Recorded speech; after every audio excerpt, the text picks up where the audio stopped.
राम राज्य के लिए जो शब्द उन्होंने लिया, स्वराज, या ये कहें कि स्वराज, उन्होंने ये लिखा कि जब मैं स्वराज की बात करता हूँ और ख़ास करके जब बहनों के बीच में और महिलाओं के बीच में करता हूँ तो मैं उसको राम राज्य कहता हूँ।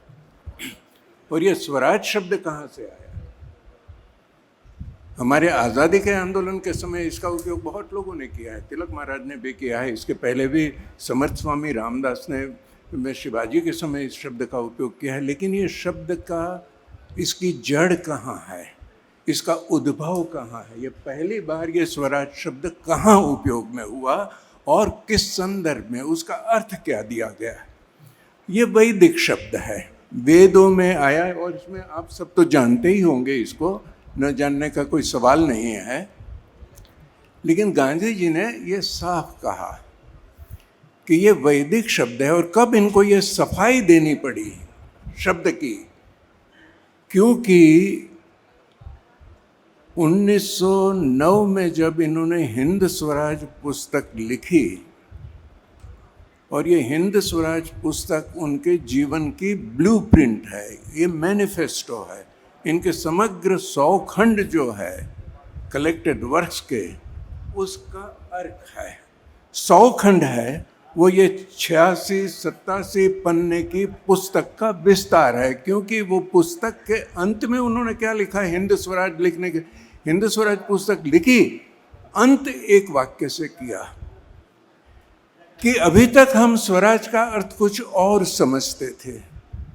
यहाँ मैंने उसको स्पष्ट करने की कोशिश की है, और अब बाकी का मेरा जीवन इसमें मैंने जो लिखा है उसको चरितार्थ करने के लिए समर्पित करता हूँ।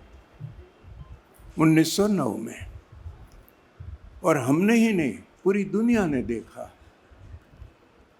कि इस स्वराज शब्द को उठाने से, और जिस प्रकार से उन्होंने उठाया, उससे कौन सा चमत्कार हुआ। गुरु रविंद्रनाथ टैगोर ने इनको लिखा कि आप यह सत्याग्रह की, अहिंसा की बात करते हैं। दुनिया के इतिहास में कोई भी युद्ध, कोई भी स्वातंत्र युद्ध, किसी देश का युद्ध, उसकी स्वतंत्रता अहिंसा से मिली हो, ऐसा कोई इतिहास में प्रमाण नहीं है। उन्होंने एक लाइन का जवाब दिया गांधी जी ने। उन्होंने लिखा कि प्रोफेसर, क्या इतिहास की किताब का अंतिम अध्याय लिख करके उस पुस्तक को हमेशा के लिए बंद कर दी गई है क्या? तो वो आगे का अध्याय उन्होंने नहीं, हिंदुस्तान के सामान्य लोगों ने खड़े लिया। क्योंकि उन्होंने कहा कि हिंदुस्तान का सामान्य व्यक्ति है, वो अहिंसा को जानता, वो हथियार उठाना पसंद नहीं करता। आपद धर्म में करे, राज्य सत्ता के प्रतिनिधि के रूप में करे, लेकिन प्रजा के संस्कार जो है वो अहिंसा के हैं। अब सवाल यह है कि अहिंसा साधन भी है लड़ने का, लेकिन जीवन में अहिंसा का अर्थ क्या? जीवन के समग्र क्षेत्रों में हमारा जीवन किन किन क्षेत्रों से बना हुआ है? संदीप ने कहा राजनीतिक है, सामाजिक है, आध्यात्मिक। एक तो राजनीतिक जीवन का अर्थ क्या? मेरे जीवन से संबंधित कोई भी निर्णय हो, उस निर्णय में मुझे पूछा जाना चाहिए। ये मेरी राजनीतिक जरूरत है। मुझसे संबंधित कोई भी निर्णय हो और उसमें मेरी आवाज न हो, तो उसमें मेरी न सहमति हो सकती, मेरा उसमें विरोध ही हो सकता। मैं उसमें नहीं हूं। तो सबसे पहली आवश्यकता राजनीतिक आवश्यकता। और गांधी जी ने क्या कहा? अपने करीब से ये जब पूरा हो, जिस समाज के बीच में आप रहते हो, जिनसे आपकी आंख की शर्म का संबंध है, स्वदेशी उसी को कहते हैं। वहाँ से ये आपकी ज़रूरत पूरी होनी चाहिए। मतलब गांव के स्तर पर, छोटी कम्युनिटी के स्तर पर, गांव को हम एक गांव के रूप में ले, गांव के समूह के रूप में ले, पंचायत के रूप में ले, जो भी उसकी इकाई समझे वो। दूसरी आवश्यकता क्या है कि हमारी आर्थिक आवश्यकता। तो हमारी आर्थिक आवश्यकता भी, भौतिक चीजों की जरूरतें भी हमारी कहाँ से पूरी होगी, उसका भी सिद्धांत स्वदेशी का ये। आस पड़ोस से। आस पड़ोस से क्यों? अनजान लोगों पर जब मैं भरोसा करूंगा, उन पर निर्भर रहूंगा मेरी आवश्यक चीजों की पूर्ति के लिए, मेरी स्वाधीनता मैं उतनी ही गिरवी रखूंगा। आदमी मोहताज नहीं होना चाहिए। समग्र लड़ाई अगर गांधी जी की नहीं, इस देश की रही है परापूर्व से, तो ये रही है कि मेरा सर केवल ईश्वर के सामने झुकेगा और किसी दुनियावी सत्ता के सामने यह सर नहीं झुकेगा। लेकिन जब पेट की भूख मार दे आदमी को, गांधी जी ने यह लिखा कि गरीब को तो चांद में भी रोटी दिखती है, लेकिन वहां तक रुके नहीं। उन्होंने कहा कि इस चांडाल अंग्रेजी सत्ता ने मेरे लोगों को भूखे मार के उनकी आध्यात्मिक उन्नति का रास्ता रोक दिया है। ये संदीप तुम्हारा जवाब है। तो इसलिए ये भी आसपास से कैसे पूरी हो। अधिक से अधिक हमारी जरूरत है जिससे जीवन चलना बंद ना हो। परम आवश्यक चीजें वो आस पड़ोस से पूरी हो, वो व्यवस्था कैसे खड़ी हो। और ये व्यवस्था हिंदुस्तान में रही है, ऐसा नहीं कि नहीं रही है। आज भी आप याद करोगे हमारे माता पिताओं के समय, अपने बचपन का भी समझो तो उसका कुछ स्ट्रक्चर तो था इस समाज के अंदर। 200 साल की गुलामी या समझो कि 1000 साल की गुलामी से टूटता टूटता टूटता टूटता भी इतना रहा था कि आज हम कह सकते हैं कि हमें उसका अनुभव है। ये केवल मेमोरी का सवाल नहीं है कि मेमोरी में रहेगा, मेमोरी से निकल जाएगा तो वो चीज हमारे स्वप्नों से भी निकल जाएगी, वो स्थिति नहीं है। तीसरी आवश्यकता हमारी सांस्कृतिक आवश्यकता, हमारी एस्थेटिक सौंदर्य की बौद्धिक आवश्यकता, वो भी हमारे आसपास से पूरी होनी चाहिए। हमारी नैतिक आवश्यकता, मॉरल, हर व्यक्ति नैतिक होना चाहता है, वो नीतिमत्ता चाहता है। अगर समाज में एक दूसरों के साथ परिचय है, गांवों की रचना की खूबी क्या थी कि भाई पड़ोस हमारे पे नजर रखता है, हर व्यक्ति हमें जानता है, जैसे बाकी रहते हैं ऐसे ही मैं रह सकता हूं। ये जो एडवर्टाइजमेंट एक समय जब टीवी चला तब आता था ना कि ये owners pride and neighbours envy, कि जो इसको खरीदता है ये टीवी उसके तो गौरव की बात है, लेकिन आप ये खरीदोगे तो आपका पड़ोसी आपकी ईर्ष्या करेगा। ये आधुनिकता वाला मामला है। लेकिन जहां आंखों की शर्म का हो, जहां मॉरल सुपरविजन, नैतिकता समाज के संरचना से आती है, भीतर से शिक्षा और संस्कार से आती है, लेकिन नहीं और करने। इसलिए कि अहिंसा की बात है, 100 साल हो गए हैं गांधी जी के हिंद स्वराज को लिखे हुए। आज इसकी क्या वक़्त है लोगों में।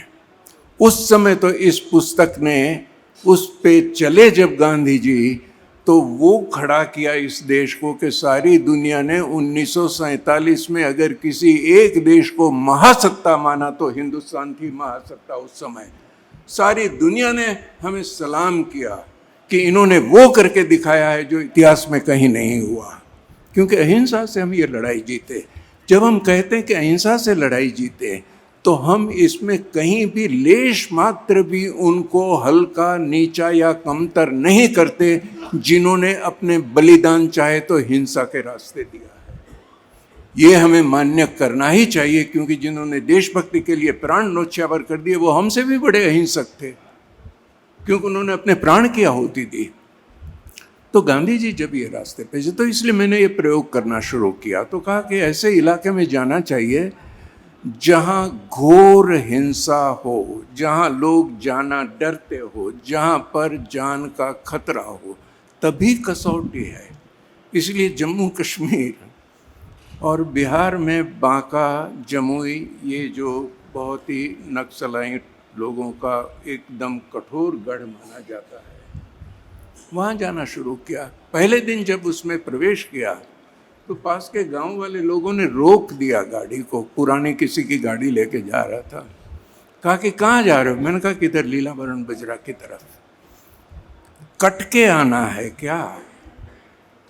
वहाँ चलता है 6 इंच छोटा, ये 6 इंच होता है ना, तो नक्सलाइटों में वो चलता था कि जो हमारे वर्ग द्वेषी है, वर्ग विरोधी है, उनका ये 6 इंच छोटा कर दो। और मैं गया था, उसके 21 दिन पहले ही वहाँ के एसपी का 6 इंच छोटा कर दिया था। और जमुई स्टेशन पर महिलाओं और पुरुषों की फौज पूरी नक्सलाइटों की गाड़ी रोक करके आगे से चढ़ गए, जमुई उतर के मार्च करके जमुई के पुलिस थाने पे गए, पुलिस थाने को आग लगा दी, वहाँ से बंदूकें लेके वो जंगल में चले गए। 20 दिन 21 दिन हुआ। तो मैंने कहा कि जाना हो तो इसी इलाके में जाना चाहिए, उम्र हुई है, मार देंगे, ठीक है। गया, बहुत सहन किया, वो सारी कहानी नहीं कहना चाहता, लेकिन कोई भी व्यक्ति हथियार अपनी इच्छा से नहीं उठाता। जब कॉन्स्टिट्यूशन उसकी सुरक्षा नहीं कर सकता, उसकी जमीन की, उसकी इज्जत की, उसकी बीबी की, इसकी बेटी की, इसके बेटों की, वो उसकी रक्षा नहीं करते हैं। जब आसपास का समाज, हम लोग भी जब उसकी रक्षा नहीं करते, तो वो खुद की रक्षा किससे करेगा? गांधी जी ने नॉन कॉपरेशन के समय क्या कहा था? कहा था कि तुम हमारे राजा तब तक हो जब तक तुम हमारी रक्षा करो। हमारी रक्षा करने में तुम असमर्थ हो तो तुम हमारे राजा नहीं। ये भोले भाले आदिवासियों ने हथियार तब उठाए हैं। इनके भोलेपन को अपनी राजनीति के लिए उपयोग करने वाले लोग दूसरे हैं, जिनको अर्बन नक्सलाइट वगैरह कहा गया है। वो सही कहा गया है, मैं जानता हूँ इस चीज़ को, बहुत भीतर से जानता हूँ, और इसलिए मैं उनको चैलेंज करता हूँ कि मेरी तरह चलो वहाँ पर और देखो। तो लगातार गया, एक बार जाके नहीं, 8-8 दिन उनके बीच में रहा हूँ, उनके घर गया हूँ। जिन्होंने डर दिखाया, मैंने कहा मैं तुम्हारे पास आता हूँ, उनके घर गया हूँ, उनके साथ खाना खाया है। और हर 2 महीने में एक बार 8 दिन, ऐसे मैंने 10 साल तक। और नतीजा ये निकला कि उस इलाके के प्रखर नक्सल लीडर लोगों ने न केवल बंदूकें छोड़ी, जिसको 20-20 बंदूकधारी उसके आसपास घेर करके चलता था, जब वो तब इतना घेर के उसकी सुरक्षा में रहते थे, ऐसे लोगों ने बंदूकें छोड़ी। उन्होंने उस इलाके को अहिंसा का इलाका बनाया। मन से जब हम प्रेम से किसी की तरफ देखेंगे, और प्रेम का मतलब है स्वार्थ छोड़ के। मैं एनजीओ की तरह नहीं गया, मेरे पास कोई पैसा नहीं था, अपने पैसे से गया। ये यात्रा थी, ये पिलग्रिमेज था, ये समाज सेवा नहीं थी। क्योंकि ये करते हुए आपको खुद को बदलना पड़ता है।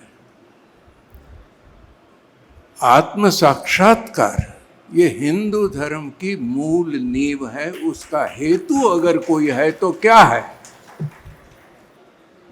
मैं ठीक कह रहा हूं ना? हिंदू धर्म की शुरुआत कहां से हुई है? किसी पुस्तक से हुई? नहीं। किसी महापुरुष या किसी अवतार से हुई है? नहीं, वहां से भी नहीं हुई। ये अद्भुत धर्म है कि इसकी शुरुआत एक मामूली से लेकिन अति गूढ़ सवाल से इसकी शुरुआत हुई है कि मैं कौन हूं। श्वेत केतु जब गुरु के पास गया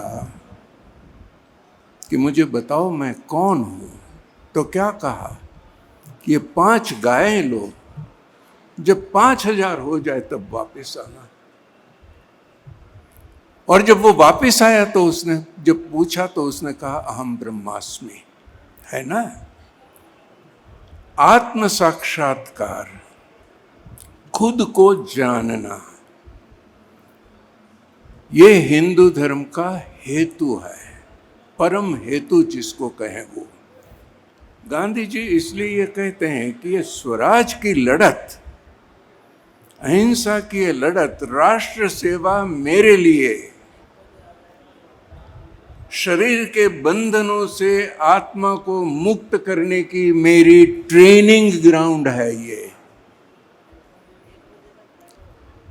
क्योंकि आधुनिकता आपको भौतिकवाद से जोड़ती है। तो गांधी जी ने स्वराज शब्द क्यों उठाया है? वेदों का शब्द है। और जब 1927 में मद्रास कांग्रेस में नेहरू जी ने जो रिजोल्यूशन अपनी उपस्थिति में, अपने नेतृत्व में जो रिजोल्यूशन पास करवाया, जिस मद्रास कांग्रेस में गांधी जी नहीं बैठ पाए थे बीमारी में, और नेहरू जी उस समय विदेश से लौटे हुए थे काफ़ी कुछ सीख समझ करके, तो इंडिपेंडेंस ऑफ इंडिया इस नाम का रिजोल्यूशन पास किया। स्वराज शब्द कांग्रेस की वोकैबुलरी में से निकाल के वहां इंडिपेंडेंस शब्द ला दिया। गांधी जी इतने चौंक गए कि उन्होंने तुरंत लिखा अपनी पत्रिका में स्वराज वर्सेस इंडिपेंडेंस, और बताया कि एक शब्द स्वराज, इंडिपेंडेंस क्या होता मैं ये नहीं जानता। स्वराज पुरातन वैदिक शब्द है जिसका मतलब आत्मनियंत्रण है, self control and self restraint. लेकिन इंडिपेंडेंस ये तो शायद ये है कि जिसमें ये दोनों नहीं है। इसमें सेल्फ कंट्रोल और सेल्फ रिस्ट्रेंट की बात नहीं है, इतना ही नहीं, लेकिन कुछ लोग जो अन्यों से अधिक इंडिपेंडेंट है, उनके लिए उसकी छूट है कि वो ये दोनों चीजों से मुक्त हो जाए। सेल्फ कंट्रोल, सेल्फ रिस्ट्रेंट की व्यवस्था से मुक्ति का अगर कोई शब्द है तो वो इंडिपेंडेंस है। ये उन्होंने लिखा और ये कहा कि मैं पब्लिकली ये लिखता हूं और तुम उसका जवाब दो। ये बहस पब्लिकली होनी चाहिए। जवाहरलाल ने उसको पब्लिक होने नहीं दी, क्योंकि जानते थे कि 1927 में अगर देश को ये पता चल गया कि उनके और गांधी जी के बीच में वो मतभेद है जिस पर महायुद्ध होते हैं, वो बहस वहां खत्म हो गई। लेकिन गांधी जी ने स्वराज शब्द क्यों उठाया? वैदिक शब्द। वो वैदिक समय में जीते थे। हमारी काल चेतना क्या है? हम केवल वर्तमान जीवी है क्या? जब हम राम का नाम लेते हैं, राम राज्य का नाम लेते हैं, तो राम के गुण भी हम याद करते हैं। राम, सीता, लक्ष्मण, सुमित्रा, सब जो भी पात्र है रामायण के, वो पात्र हमारे चरित्र में गूंथे हुए कम, क्योंकि हम उनके काल में भी रहते हैं। सनातनता का अर्थ यही है। तो गांधी जी की काल चेतना जो थी वो केवल वर्तमान की नहीं थी कि पिछले 500 साल, 200 साल या 1000 साल, नहीं, हिंदुस्तान का जितना लंबा जीवन है, भारत की अपनी जो काल चेतना है, अगर भारत एक जीवित अस्तित्व है, जो कि है, तो वो आज के समय को तो अपने पूरे जीवन के समय के संदर्भ में ही आंकेगा ना। उसके लिए कोई भूतकाल नहीं होता। हमारा भूतकाल हमारे वर्तमान में होता है, तब जाके हमारे भविष्य का निर्माण होता है। समकालीनता इसको कहते हैं। हम किस चीज के साथ समकालीन है? गांधी जी वैदिक समय के साथ, स्वराज शब्द के साथ, राम राज्य के साथ समकालीन थे। वो उस समय में जीते थे और आज के वर्तमान में इनका राम राज्य का काल जीवित था, हयात था, उसमें उपस्थित था। वो उसमें से निकल नहीं गया था, उसकी बाद बाकी नहीं की गई थी। तो सवाल यह है कि हिंदुस्तान की, इसलिए उनकी कुल कोशिश क्या थी कि राम राज्य की जब याद दिलाई तो लोगों में वो चेतना पैदा हो गई कि छाती पे गोली खाने लगे। इतनी शक्ति इस देश में आई।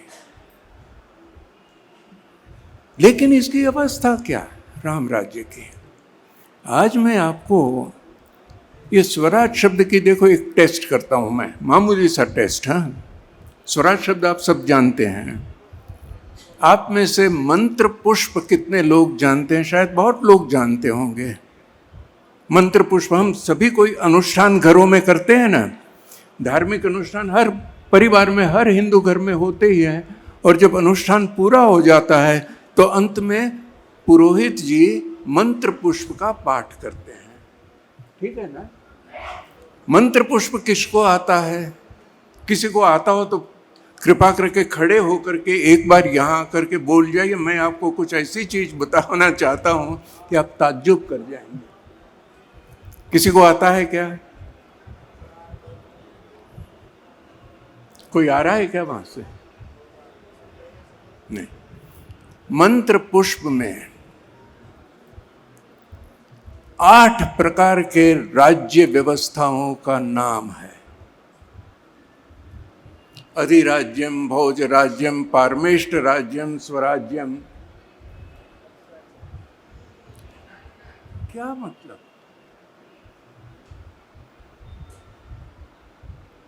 ये धार्मिक है, आध्यात्मिक है या राजनीतिक है?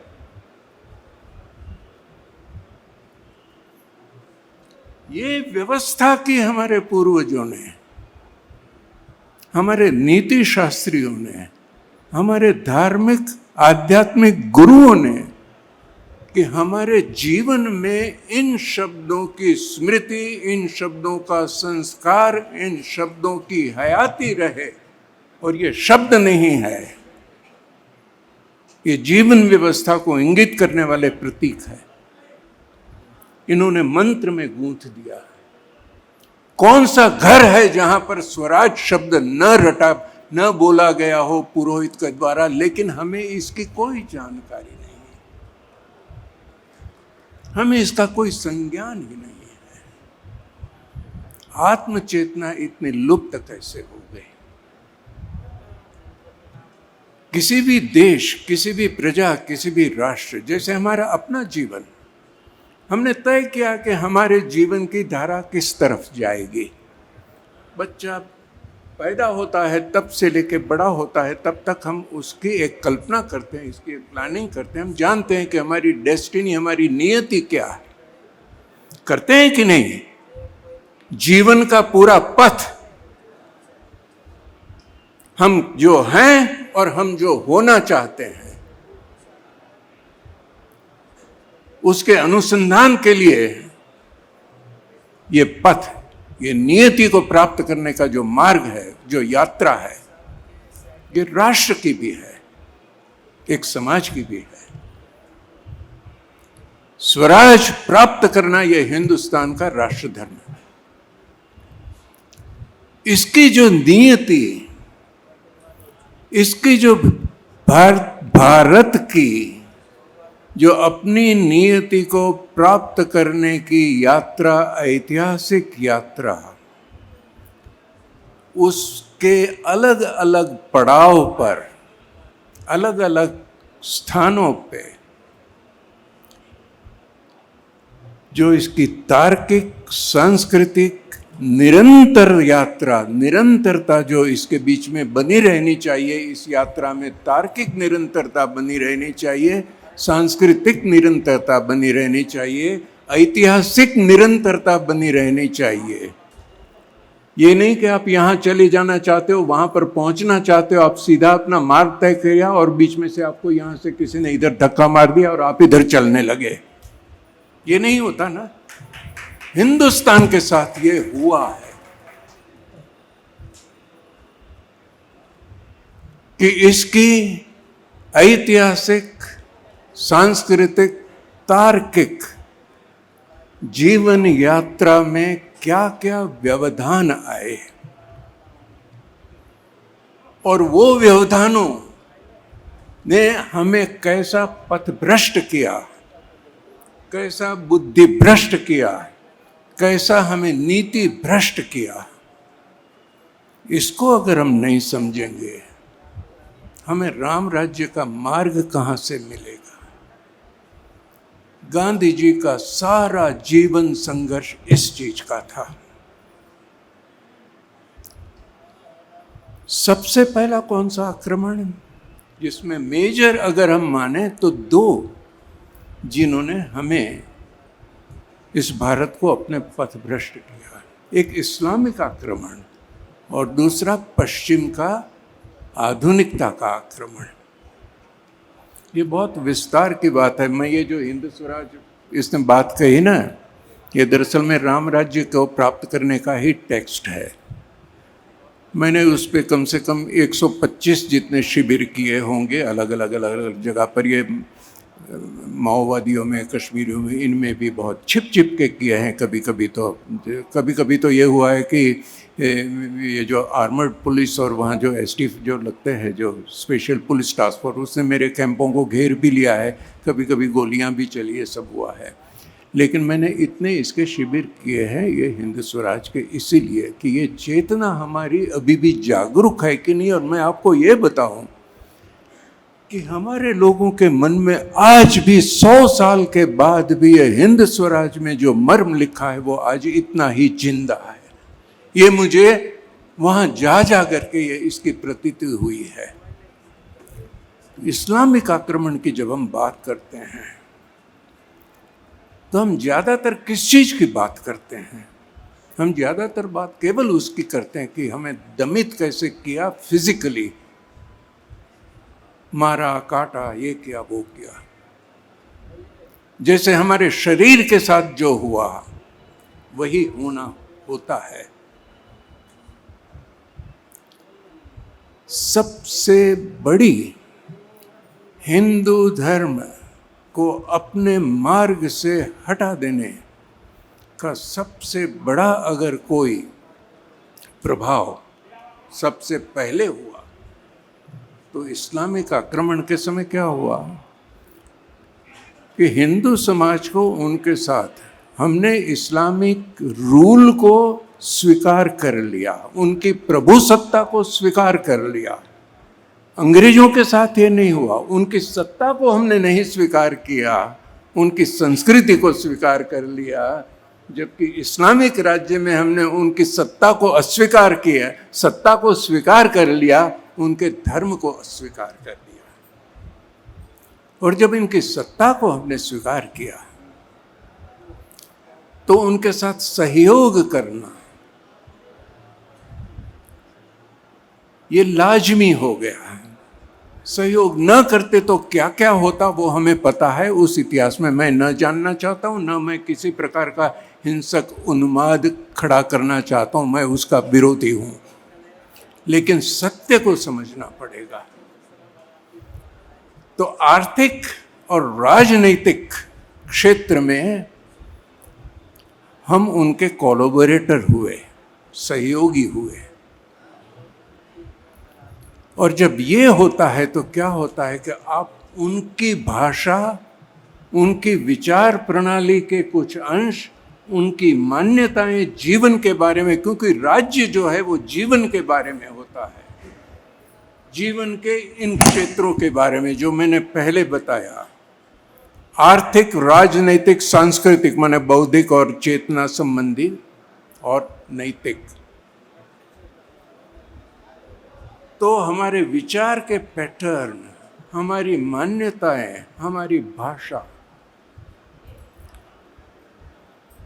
उनसे उठाई, क्योंकि उसके बिना उनके साथ कोलैबोरेट नहीं कर सकते। और इसका नतीजा क्या आया?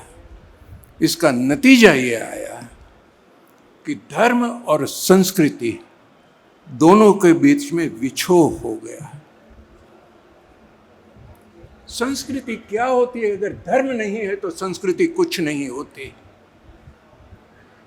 मैं जो बोलता हूं, मैं जो कुछ करता हूं, खाता पीता हूं, व्यापार करता हूं, उद्योग करता हूं, किसी से मिलता हूं, कुछ भी करता हूं, उसके पीछे मेरे वो संस्कार होते जो मेरी आध्यात्मिकता ने, मेरे धर्म ने मुझे सिखाए हैं। क्योंकि हिंदू धर्म समग्र जीवन के बारे में है, हमारे राजनीतिक जीवन के बारे में, हमारे आर्थिक जीवन के बारे में, हमारे सांस्कृतिक जीवन के बारे में, हमारे नैतिक जीवन के बारे में। ये क्लब की मेंबरशिप नहीं है हिंदू होना, कि वहां गए, चाय पानी पिया, क्लब की मेंबरशिप हमने भुगत ली और बाकी आकर के जो हम हैं वो है। कि हमने पूजा पाठ किया, हमने कुछ अनुष्ठान किए, बाकी हमारा जीवन है वो दूसरी तरह चलेगा। ये हिंदू धर्म क्लब की मेंबरशिप नहीं है, स्पोर्ट्स क्लब नहीं है, ये दूसरी क्लब नहीं है। तो धर्म से संस्कृति का स्वायत्त हो जाना, ये सबसे करारा प्रहार हिंदू धर्म पे हुआ। क्योंकि जब ये होता है तो क्या होता है? आपकी संरचनाएं बदलने लगती है।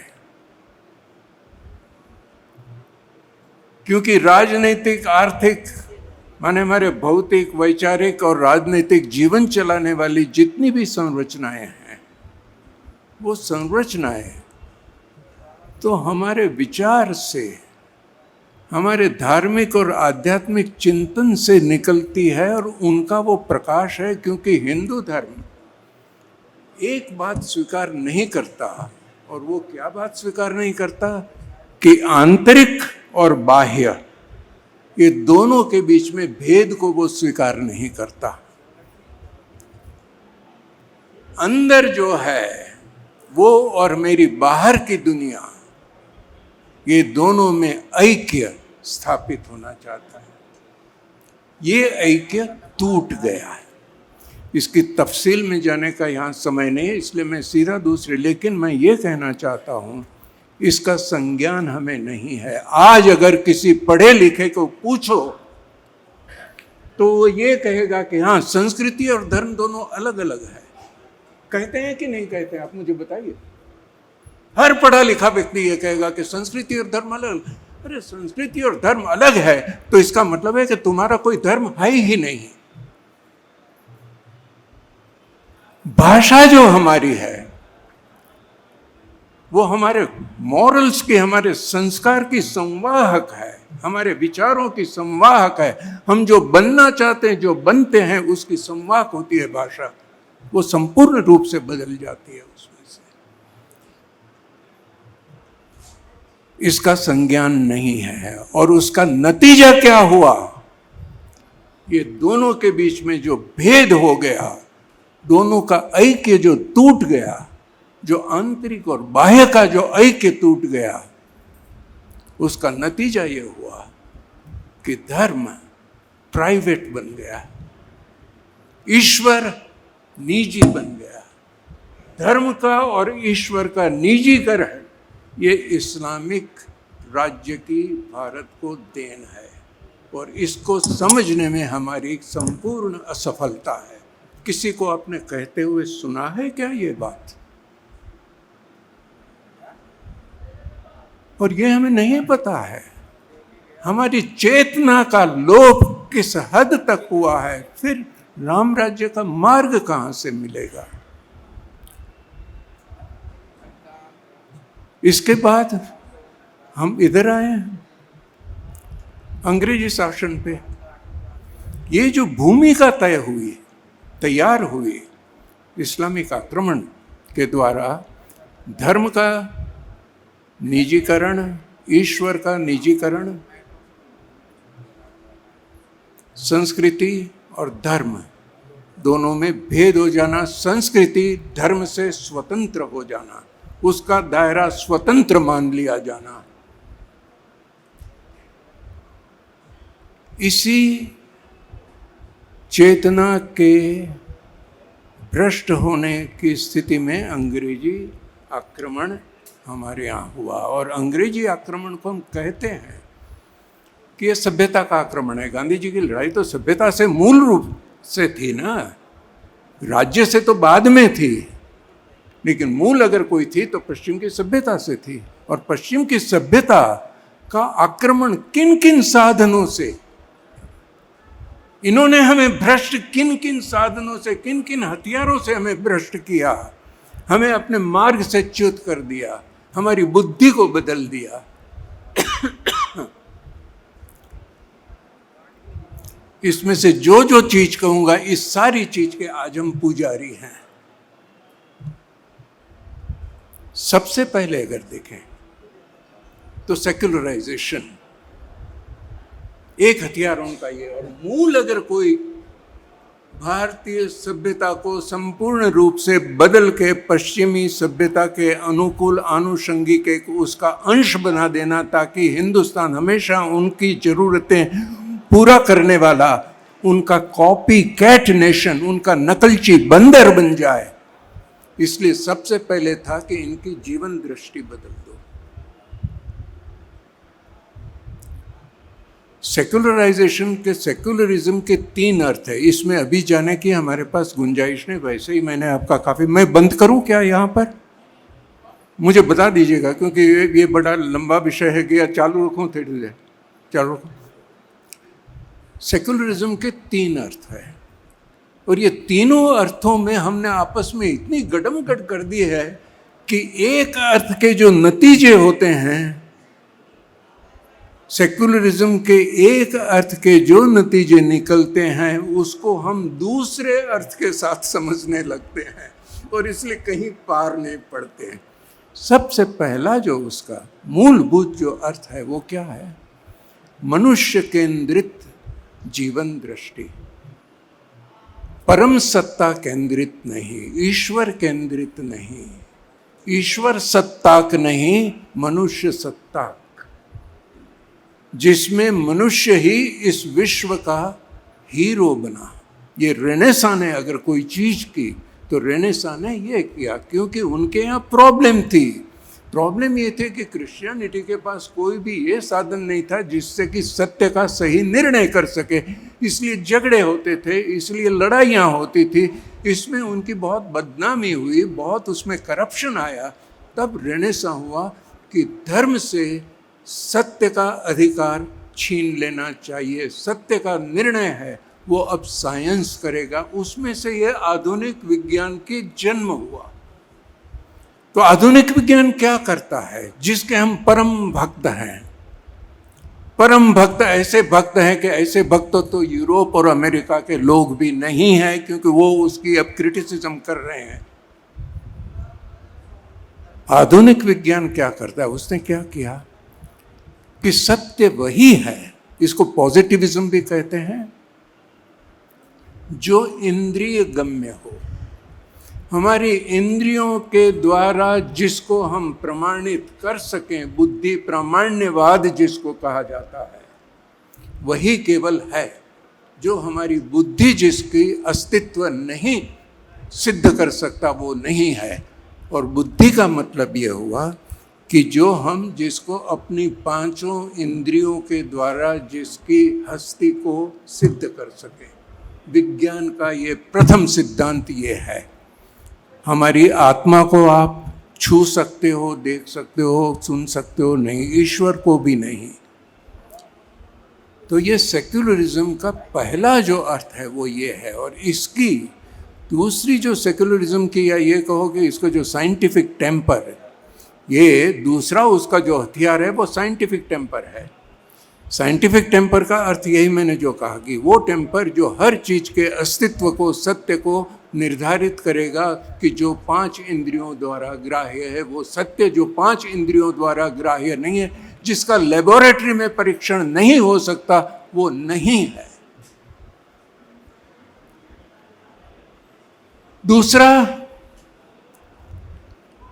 साइंटिफिक टेम्पर की दूसरी जो रीढ़ की हड्डी वो ये है कि कोई भी स्थापित सत्य हमें स्वीकार्य नहीं है। यूनिवर्सल डाउट, हर चीज में शंका, हर चीज में सवाल, हर चीज में करना, वो तो हमको वेदों ने सिखाया है, हिंदू धर्म है वो तो सवाल करना ही सिखाता है। लेकिन पश्चिम का ये जो आधुनिक सभ्यता के साइंटिफिक टेम्पर में जो सवाल की जो परंपरा है वो ये नहीं है, और हमारे लोग इसमें बहुत गड़मगड़ करते हैं। तुरंत जब हम साइंटिफिक टेम्पर की मैं ये बात कहता हूँ तो कहते हैं नहीं ये तो हमारे वेदों के अनुकूल है। कहाँ से वेदों के अनुकूल? वेदों में यूनिवर्सल डाउट नहीं है, क्रिटिकल डाउट है। क्रिटिकल डाउट का मतलब क्या होता है? हम हर चीज का सम्मान करके उसको क्रिटिकली देखेंगे, लेकिन हमारी आधार भूमि होगी वो अध्यात्म में होगी, आध्यात्म को छोड़ करके नहीं होगी, जबकि इनकी आधार भूमि आध्यात्मिक नहीं है, भौतिक है। तो पहला हथियार जो हमें अपने अनुकूल भारतीय सभ्यता से, राम राज्य के आदर्शों से हमें खारिज करने का, उससे भटका देने का, सभ्यता के आक्रमण का जो पहला हथियार वो सेक्युलरिज्म, हमारे विचार को बदल देना, हमारी दृष्टि को बदल देना। वो मैकॉले ने जो लिखा कि वो अंग्रेज तो केवल हमारे, वो केवल चमड़ी के रंग और उसी में रह जाएंगे, दृष्टि और बुद्धि वो उनकी हमारे जैसी हो जाएगी। दूसरा हथियार साइंटिफिक टेम्पर, सभ्यता के विजय के लिए। तीसरा हथियार, वो भी जिसके हम परम भक्त हैं, वो तीसरा हथियार प्रोग्रेस का विचार। ये प्रोग्रेस का विचार 17वीं 18वीं शताब्दी में यूरोप में पैदा हुआ, और उसको कहा गया कि सेक्युलर साल्वेशन है लोगों का। माने आप प्रोग्रेस की सीढ़ी पर अगर चढ़ गए तो फिर आपका मोक्ष है।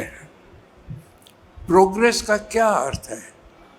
हमें अपना अर्थ भरने की हर चीज में जो आदत है, इससे हमें मुक्त होने की जरूरत है। जो शब्द जहां से आया है वहां उस शब्द का क्या अर्थ है वो समझ के हमें तब देखना चाहिए कि हमें ये शब्द उठाना है कि नहीं। तो प्रोग्रेस का मतलब ये है कि जो कुछ उसने समय को वैल्यू दे दिया है, समय को मूल्य दे दिया। हम देखेंगे तो हमारी परंपरा में समय को कोई मूल्य नहीं है। पुराना समय भी बहुत अच्छा हो सकता है और भविष्य भी बहुत बुरा हो सकता है।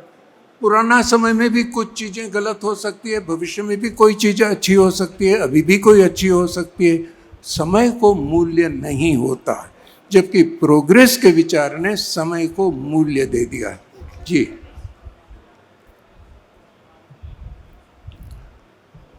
तो उसको मतलब कि समस्त भूतकाल है वो बुरा है, वो बैकवर्डनेस है। ये बैकवर्डनेस का ख्याल उसमें से आया।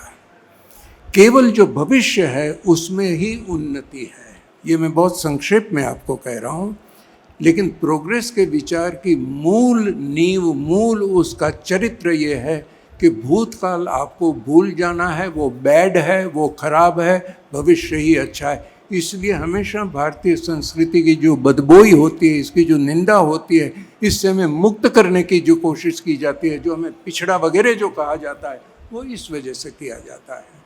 तो मेरा कहने का मतलब ये कि अगर हमें देखने की ज़रूरत है कि जो जो भारत में आक्रमण हुए, उन आक्रमणों ने हमें कहाँ कहाँ रास्ते से भटकाया। इसलिए गांधी जी की लड़ाई केवल आज़ादी की लड़ाई नहीं थी, राम राज्य की स्थापना के लिए इन सारे फ्रंट्स पे वो लड़ रहे थे। और ये फ्रंट्स को जब तक हम नहीं समझ पाएंगे, तब तक हम खुद को नहीं समझ पाएंगे। मेरी आप सब लोगों से विनंती यही है कि अपने अपने स्थान पे रह करके हम लोग इन चीज़ों को समझने की कोशिश करें। मैं यहाँ पर समय मैंने ज़्यादा ले लिया, इसलिए मैं आपसे क्षमा चाहता हूँ। हाँ, लेकिन मुझे इन्होंने इजाज़त दी थी कि नहीं आपको सुनना है, मैं इसलिए समाप्ति के पहले मैं आप सब लोगों का भी अभिनंदन करता हूँ।